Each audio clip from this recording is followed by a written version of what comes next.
ಮಾಜಿ ಪ್ರಧಾನಿ ಇಂದಿರಾ ಗಾಂಧಿ ಅವರ ರೀತಿಯಲ್ಲಿ ಪಾಕಿಸ್ತಾನವನ್ನು ಎದುರಿಸಬೇಕಿದೆ. ಲೋಕಸಭೆಯ ಪ್ರತಿಪಕ್ಷವಾಗಿ ಕಾಂಗ್ರೆಸ್ ಕೇಂದ್ರ ಸರ್ಕಾರದ ಬೆನ್ನಿಗೆ ನಿಂತಿದೆ ಎಂದು ಅರಣ್ಯ ಸಚಿವ ಈಶ್ವರ ಖಂಡ್ರೆ ತಿಳಿಸಿದರು. ಪ್ರಧಾನಿಯಾಗಿದ್ದ ಇಂದಿರಾ ಗಾಂಧಿ ಅವರು ಪಾಕಿಸ್ತಾನಕ್ಕೆ ತಕ್ಕ ಪಾಠ ಕಲಿಸಿದ್ರು. ಇದೇ ರೀತಿ ಕ್ರಮ ಕೈಗೊಳ್ಳಲು ಲೋಕಸಭಾ ವಿರೋಧ ಪಕ್ಷದ ನಾಯಕ ರಾಹುಲ್ ಗಾಂಧಿ ಹಾಗೂ ಎಐಸಿಸಿ ಅಧ್ಯಕ್ಷ ಮಲ್ಲಿಕಾರ್ಜುನ ಖರ್ಗೆ ಸಲಹೆ ನೀಡಿದ್ದಾರೆ. ಯಾಕೆ ಕ್ರಮಕ್ಕೆ ಮುಂದಾಗುತ್ತಿಲ್ಲ ಎಂದು ಕೇಂದ್ರ ಸರ್ಕಾರವನ್ನ ಪ್ರಶ್ನಿಸಿದರು.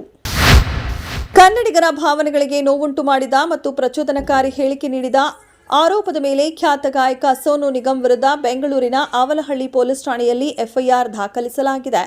ಕರ್ನಾಟಕ ರಕ್ಷಣಾ ವೇದಿಕೆ ಶುಕ್ರವಾರ ರಾತ್ರಿ ನೀಡಿದ ದೂರಿನ ಆಧಾರದ ಮೇಲೆ ಭಾರತೀಯ ನ್ಯಾಯ ಸಂಹಿತಾ ಸೆಕ್ಷನ್ 352(1), 352(2) ಮತ್ತು 353ರ ಅಡಿಯಲ್ಲಿ ಸೋನು ನಿಗಮ್ ವಿರುದ್ಧ ಕೇಸ್ ದಾಖಲಿಸಲಾಗಿದೆ. ಉತ್ತರ ಗೋವಾದ ಲೈರೈ ದೇವಿ ದೇವಸ್ಥಾನದಲ್ಲಿ ಶನಿವಾರ ಬೆಳಗ್ಗೆ ಸಂಭವಿಸಿದ ಕಾಲ್ತುಳಿತದಲ್ಲಿ ಕನಿಷ್ಠ 6 ಜನ ಸಾವನ್ನಪ್ಪಿ 70ಕ್ಕೂ ಹೆಚ್ಚು ಜನ ಗಾಯಗೊಂಡ ಘಟನೆ ಬಗ್ಗೆ ನ್ಯಾಯಾಂಗ ತನಿಖೆ ನಡೆಸಲಾಗುವುದು ಎಂದು ಗೋವಾ ಮುಖ್ಯಮಂತ್ರಿ ಪ್ರಮೋದ್ ಸಾವಂತ್ ಹೇಳಿದ್ದಾರೆ. ವಾರ್ಷಿಕ ಉತ್ಸವಕ್ಕಾಗಿ ಸಾವಿರಾರು ಭಕ್ತರು ದೇವಾಲಯದ ಕಿರಿದಾದ ಹಾದಿಗಳಲ್ಲಿ ಸೇರುತ್ತಿದ್ದಾಗ ಈ ಕಾಲ್ತುಳಿತ ಸಂಭವಿಸಿದೆ. ತನಿಖಾ ವರದಿಯನ್ನ ಸಾರ್ವಜನಿಕವಾಗಿ ಬಹಿರಂಗಪಡಿಸುತ್ತೇವೆ ಎಂದು ಗೋವಾ ಸಿಎಂ ತಿಳಿಸಿದ್ದಾರೆ.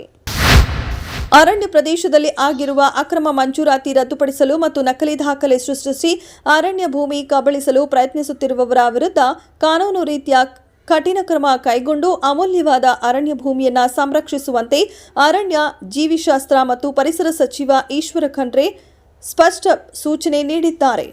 ಭೂಮಾಫಿಯಾದವರು ಬಡವರನ್ನ ಮುಂದಿಟ್ಟುಕೊಂಡು ಬೆಲೆ ಬಾಳುವ ಭೂಮಿ ಕಬಳಿಸಲು ಯತ್ನಿಸುತ್ತಾರೆ. ಅರಣ್ಯ ಭೂಮಿಯನ್ನ ಕಬಳಿಸಲು ಯತ್ನಿಸುವವರ ವಿರುದ್ಧ ಹಾಗೂ ಅದಕ್ಕೆ ಸಹಕಾರ ನೀಡುವ ಅಧಿಕಾರಿಗಳ ವಿರುದ್ಧ ನಿಯಮಾನುಸಾರ ಕ್ರಮ ಜರುಗಿಸಿ ಎಂದು ಸೂಚಿಸಿದರು.